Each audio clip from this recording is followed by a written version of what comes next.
तो आज हम इंजील के बारे में जानेंगे कि क्या इंजील में कोई बदलाव हुआ है या नहीं हुआ है। आज हम इंजील के उस हकीकत को जानेंगे जो काफ़ी सारे मसीह भाई नहीं जानते। चलिए वीडियो स्टार्ट करते हैं।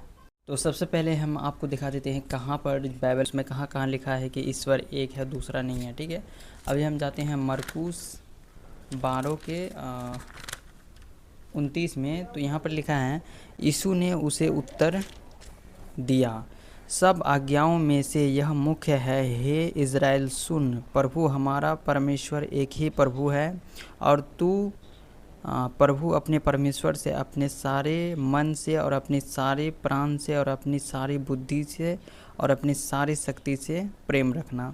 यानी ईश्वर एक ही है और उससे हमें प्रेम रखना चाहिए। ठीक है, फिर आगे हैं 32 नंबर में, शास्त्री ने उनसे कहा, हे गुरु, बहुत ठीक तूने सच कहा कि वह एक ही है और उसे छोड़ और कोई नहीं।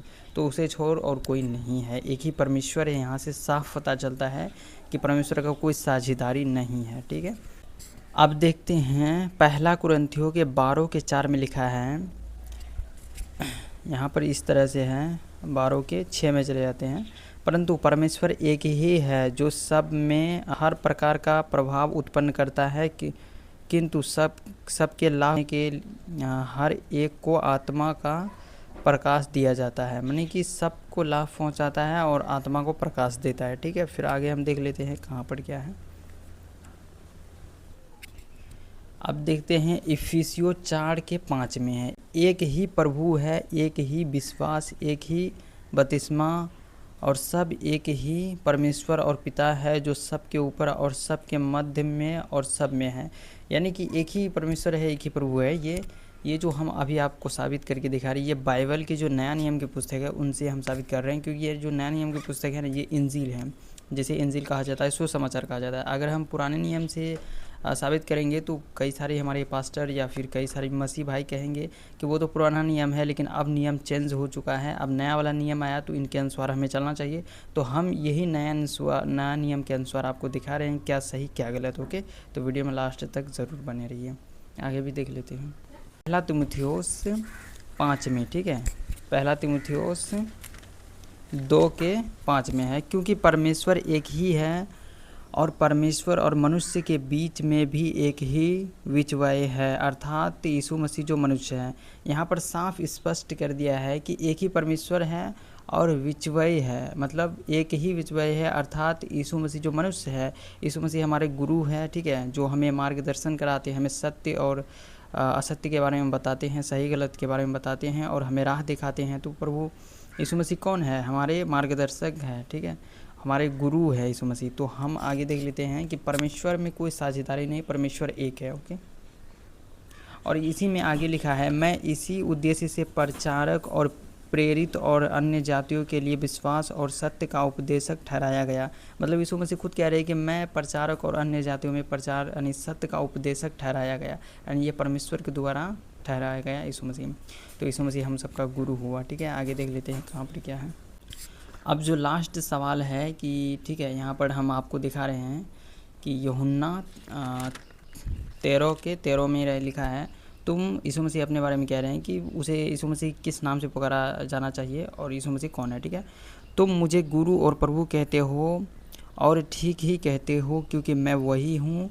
ठीक है, यहाँ पर कह रहा है कि गुरु और प्रभु का असल माने क्या होता है वो मैं इस स्क्रीन पे अभी हम लगा देते हैं। ठीक है, यहाँ पर लिखा हुआ है, इसे आप पढ़ लेना। ठीक है, स्क्रीन पे अभी हम लगा देते हैं।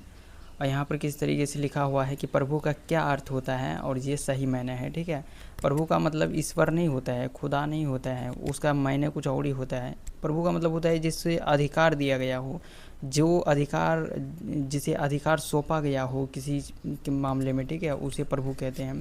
प्रभु का ये मतलब होता है, ना कि ईश्वर हो जाता है। अगर प्रभु के साथ ईश्वर जुड़ जाए तो वो क्या हो जाता है? ईश्वर हो। जैसे कि प्रभु परमेश्वर, तो वो परमेश्वर खुदा के नाम है।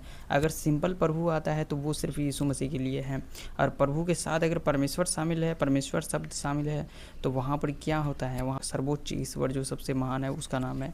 ठीक है, तो इसे आप ध्यान से पढ़ लीजिए, फिर हम आगे चलते हैं। आगे देख लेते हैं कि मत्ती 4 के 10 में है, तू प्रभु अपने परमेश्वर को प्रणाम कर और केवल उसी की उपासना कर। यहाँ पर जो है प्रभु के साथ परमेश्वर भी शब्द आता है, तो यहाँ पर ये सर्वोच्च ईश्वर उस मालिक की बात हो रहा है। ठीक है, आगे हम देख लेते हैं। अब आगे जो हम डिस्कस करने वाले हैं वो ये है कि परमेश्वर के भेजे हुए दास कौन है और यीशु मसीह कौन है। ठीक है, यीशु मसीह की गवाही देंगे। ठीक है, यहाँ पर कि यीशु मसीह कौन है, क्या वो परमेश्वर के भेजे हुए हैं।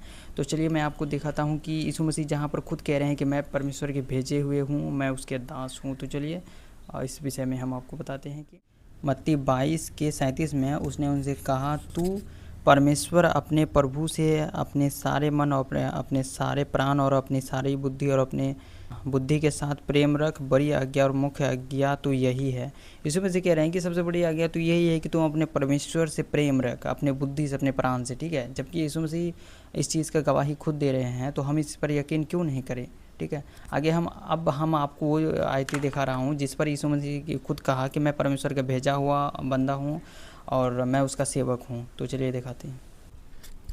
तो यहाँ पर लिखा है यूहन्ना 5:36 में है, क्योंकि जो काम पिता ने मुझे पूरा करने को सौंपा है, अर्थात यही काम जो मैं करता हूँ, वे मेरे गवाह है कि पिता ने मुझे भेजा है और पिता जिसने मुझे भेजा है उसी ने मेरी गवाही दी है। तुमने न कभी उसका शब्द सुना और न उसका रूप देखा। मतलब ये यीशु मसीह कह रहे हैं कि जो सर्वोच्च परमेश्वर है जिसने मेरी गवाही दी कि मैंने आया, और उसे तूने ना देखा और ना उसकी बातें सुनी। ठीक है, तो आगे हम देख लेते हैं कि क्या है। इसी में है 43 नंबर में। ठीक है, यूहन्ना 5:43 में, मैं अपने पिता के नाम से आया हूँ और तुम मुझे ग्रहण नहीं करते, यदि अन्य कोई अपने ही नाम से आए तो उसे ग्रहण कर लोगे। मतलब यीशु मसीह कह रहे हैं कि मैं पिता के नाम से आया हूँ तो तुम मुझे ग्रहण नहीं कर रहे हो, अगर अन्य कोई आए तो उसे तुम ग्रहण करोगे। फिर आगे देख लेते हैं, यहीं पर लिखा है, तुम जो एक दूसरे से आदर चाहते हो और वह आदर जो एकमात्र परमेश्वर की ओर से है नहीं चाहते, किस प्रकार विश्वास कर सकते हो। मतलब जो एकमात्र परमेश्वर की तरफ से जो आदर है उसे विश्वास जो नहीं करता, जो ये नहीं मानता है कि एक ही ईश्वर है, तो वो गलत मतलब जो है वो यीशु मसीह यहाँ पर सावधानी कर रहे हैं। ठीक है, कि नहीं चाहते हो, किस प्रकार विश्वास कर रहे हो, मतलब कैसा विश्वास कर रहे हो। तो इन सब चीज़ों को हमें ध्यान देना चाहिए। फिर आगे देख लेते हैं, क्योंकि इसे में 46 नंबर है, यदि तुम मूसा का विश्वास करते हो, मेरा भी विश्वास करते, इसलिए कि उसने मेरे विषय में लिखा है, परंतु यदि तुम उसकी लिखी हुई बातों पर विश्वास नहीं करते तो मेरी बातों पर कैसे करोगे। मतलब यहाँ पर साफ झलक रहा है कि यीशु मसीह परमेश्वर के भेजे हुए सेवक है। ठीक है, भेजे हुए नबी है, और यीशु मसीह कह रहे हैं कि यदि तुम मूसा की किताबों पर विश्वास नहीं करते हो तो मेरे विश्वास कैसे करोगे। तो हमें नया और पुराना नियम दोनों को मानना चाहिए और दोनों के बातों को मानना चाहिए। ओके, और भी चीज़ें मैं आपको दिखा देता हूँ। यूहन्ना की 5:38 में है, क्योंकि मैं अपनी इच्छा नहीं वरन अपने भेजने वाले की इच्छा पूरी करने के लिए स्वर्ग से उतरा हूँ। यीशु मसीह कह रहे हैं कि मैं अपनी इच्छा पूरा करने के लिए नहीं वरन अपने भेजने वाले की इच्छा पूरा करने के लिए आया हूँ। तो यहाँ से साफ पता चलता है कि यीशु मसीह वो परमेश्वर की तरफ से आए हैं और वो अपनी इच्छा पूरा करने के लिए नहीं, परमेश्वर की इच्छा पूरा करने के लिए आए थे। तो और भी देख लेते हैं, यूहन्ना 7:28 में लिखा हुआ है, मैं तो आप से नहीं आया परंतु मेरा भेजने वाला सच्चा है, उसको तुम नहीं जानते, मैं उसे जानता हूँ क्योंकि मैं उसकी ओर से हूँ और उसी ने मुझे भेजा। इस आयत से साफ पता चल जाता है कि यीशु मसीह भेजा हुआ है परमेश्वर के द्वारा। ठीक है, और यहाँ से ये भी पता चलता है कि यीशु मसीह हमारे गुरु है। ठीक है, हमारे एक प्रकार से जो है ना मार्गदर्शन करने वाला है, तो हमें उनके आज्ञाओं को मानना चाहिए और परमेश्वर की ही इबादत करना चाहिए, जो कि यीशु मसीह खुद कह रहे हैं। यीशु एक मसीह है जो लोगों के उद्धार के लिए ज़मीन पर आए थे।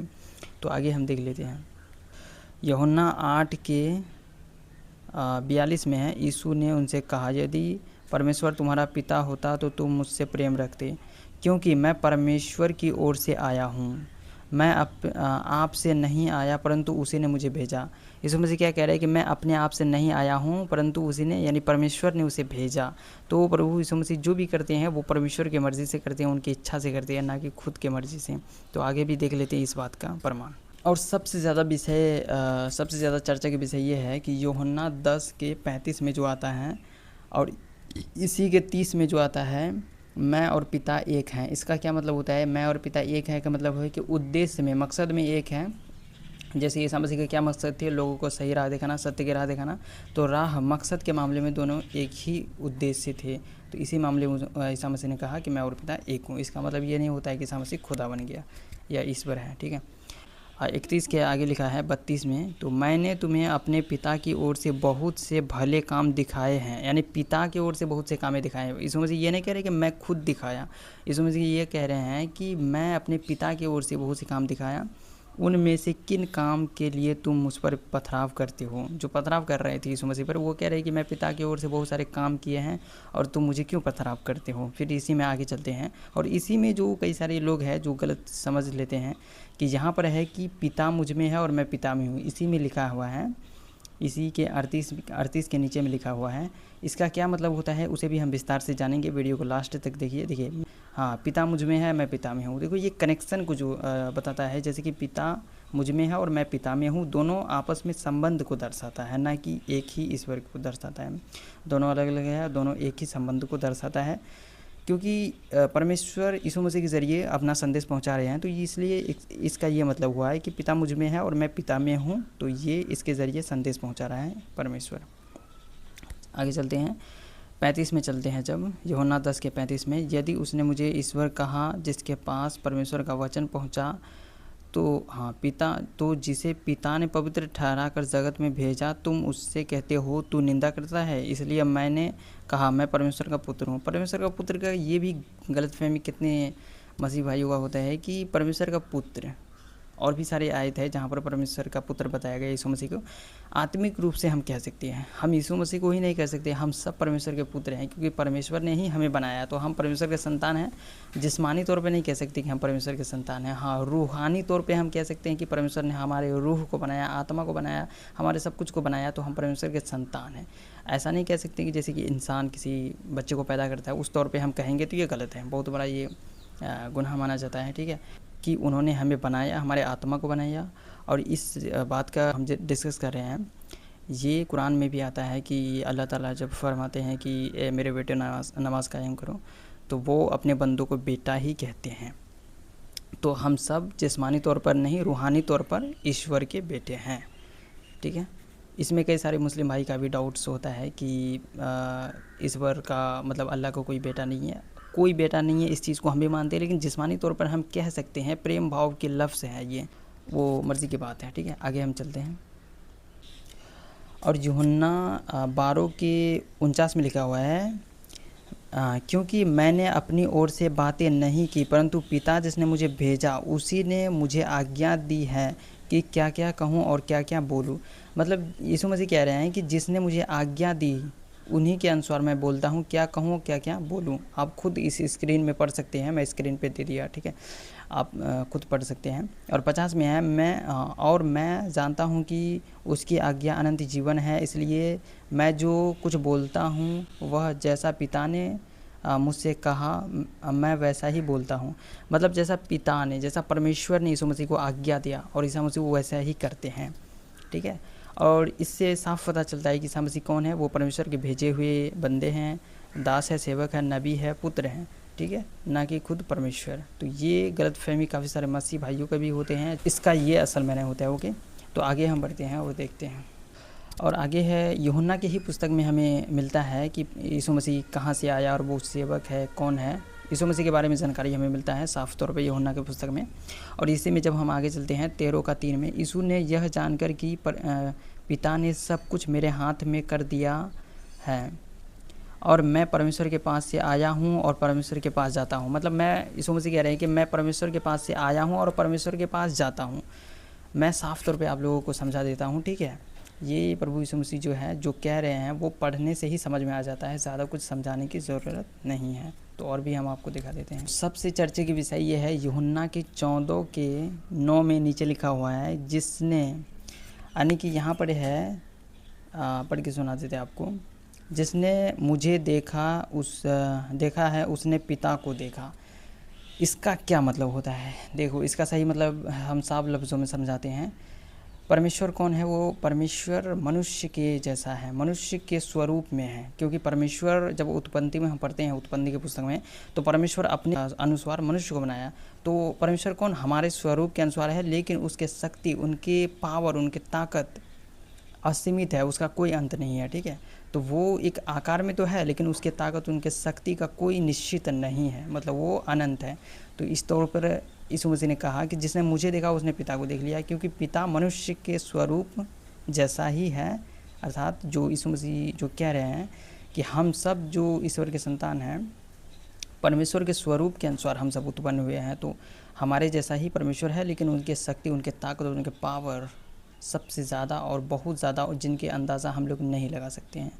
तो इस कारण ये यहाँ पर कहा गया है, इस आयत का ये मतलब होता है। आगे चलते हैं। क्या तू विश्वास नहीं करता कि मैं पिता में हूँ और पिता मुझ में है? इसका मतलब यही होता है कि पिता मुझ में है और मैं पिता में हूँ, जो कि मैंने पहले भी बताया था कि ये एक संबंध को दर्शाता है कि परमेश्वर यीशु मसीह के ज़रिए क्या करता है? संदेश पहुँचाता है, और यही जुड़ाव को कहते हैं यीशु मसीह कि मैं पिता में हूँ और पिता मुझ में है। इसे और भी डिटेल्स से हम जानेंगे आगे। ठीक है, तो आगे देख लेते हैं। और इसी में आता है 14 के 24 में आता है, 24 के नीचे में, और जो वचन तुम सुनते हो वह मेरा नहीं वरन पिता का है जिसने मुझे भेजा। परमेश्वर की तरफ से आया, वो भी इसमें शामिल है। तो हमें उस पर ध्यान देना चाहिए, दोनों पर ध्यान देना चाहिए, क्योंकि हमारा जो गुरु है वो कभी गलत राह नहीं दिखाएगा। तो हमारा गुरु कौन हुआ? प्रभु यीशु मसीह। तो यीशु मसीह हमारा गुरु हुए, और वो हमें कभी भी गलत राह नहीं दिखाएगा। तो आगे देख लेते हैं। और ये सबसे बड़ी चीज़ मैं आपको बता देता हूँ। ठीक है, फिर यूहन्ना की 14 के 28 से आगे चलते हैं। ठीक है, 28 के आगे में जाते हैं। यदि तुम मुझसे प्रेम रखते तो इस बात से आनंदित होते कि मैं पिता के पास जाता हूँ, क्योंकि पिता मुझसे बड़ा है। यहाँ हम सबको समझना चाहिए कि पिता मुझसे बड़ा है। यीशु मसीह क्या कह रहे हैं कि पिता ने हमें भेजा और पिता हमसे बड़ा है। ठीक है, तो यहाँ से साफ नज़र में आता है कि परमेश्वर जो सबसे बड़ा है वो यहोवा है, वो खुदा, वो अल्लाह है, वो एक है। ठीक है, और यीशु मसीह क्या है? वो परमेश्वर के भेजे हुए हैं। और यीशु मसीह खुद कह रहे हैं कि क्योंकि पिता मुझसे बड़ा है। अब आप खुद कह सकते हैं कि ये यीशु मसीह के ही गवाही है। तो आगे चल सकते हैं, आगे चल के हम देखते हैं। और इसी के यूहन्ना के ही पुस्तक में ज़्यादातर आपको देखने को मिलेंगे। तो आगे चल के देखते हैं। यूहन्ना 17 के 3 में है, और अनंत जीवन यह है कि वे तुझ एकमात्र सच्चे परमेश्वर को और यीशु मसीह को जिसे तूने भेजा है जाने। जो कार्य तूने मुझे करने को दिया था उसे पूरा करके मैंने पृथ्वी पर तेरी महिमा की। अब हे पिता, तू अपने साथ मेरी महिमा उस महिमा से कर जो जगत की सृष्टि से पहले जो तेरे साथ थी। तो इनमें भी वही सवाल आता है। ठीक है, आगे हम देख लेते हैं। हाँ, तो उन डाउट को हम क्लियर कर देते हैं जिसमें कहा गया है, यीशु मसीह कहा कि मैं पिता में हूँ और पिता मुझ में है। तो अभी जो स्क्रीन पे अब आपको दिख रहा है, इसे अच्छी तरीके से पढ़ लीजिए। ठीक है, यहाँ पर आपको सब कुछ समझ में आ जाएगा जो लिखा हुआ है इसमें सभी विश्वासियों के लिए। यहाँ पर है हरा नंबर में 22 के नीचे में है कि वे वैसे ही एक हो जैसे कि हम एक हैं। यीशु मसीह कह रहे हैं। 23 में जाते हैं टर्म, यूहन्ना 17 के 23 में। ठीक है, मैं उन में और तुम मुझ में, मैं, हाँ ठीक है, उनमें और मुझ में, कि वे सिद्ध होकर एक हो जाए और संसार जाने कि तू ही ने मुझे भेजा। और जैसा तूने मुझसे प्रेम रखा वैसा ही उसने प्रेम रखा। हे पिता, मैं चाहता हूँ कि जिन्हें तूने मुझे दिया है, जहाँ मैं हूँ वहाँ भी वे मेरे साथ हों। तो यहाँ से भी साफ तौर पे पता चलता है कि यीशु मसीह क्या कह रहे हैं। वो पिता से विनती कर रहे हैं, प्रार्थना कर रहे हैं कि जहाँ मैं रहूँ वहाँ पर मेरे सेवक रहें, मेरे बंदे रहें, मतलब जो है। आगे चलते हैं। अब यहाँ पर हम देख लेते हैं यूहन्ना 5 के 30 में यीशु मसीह के संबंध में गवाही। यीशु मसीह यहाँ पर खुद गवाही दे रहे हैं, यहाँ पर कोई दूसरा नहीं है। ठीक है, मैं यहाँ पर दिखा देता हूँ आपको, ये स्क्रीन पर भी आपको दिख रहा होगा। मैं अपने आप से कुछ नहीं कर सकता, जैसा सुनता हूँ वैसा न्याय करता हूँ, और मेरा न्याय सच्चा है, क्योंकि मैं अपनी इच्छा नहीं परंतु अपने भेजने वाले की इच्छा चाहता हूँ। यीशु मसीह ये कह रहे हैं कि जो मैं न्याय करता हूँ, इंसाफ करता हूँ, वो सच्चा है, क्योंकि मेरा जो सच्चा है, आगे देख लेते हैं, न्याय करता हूँ और मेरा न्याय सच्चा है, क्योंकि मैं अपनी इच्छा नहीं परंतु अपने भेजने वाले की इच्छा चाहता हूँ। यीशु मसीह क्या कह रहे हैं कि मैं अपनी इच्छा नहीं चाहता हूँ, मैं अपने भेजने वाले की इच्छा चाहता हूँ। यहाँ से साफ तौर पे अभी आप और भी पढ़ सकते हैं, जो कि आपके स्क्रीन में दिख रहा होगा।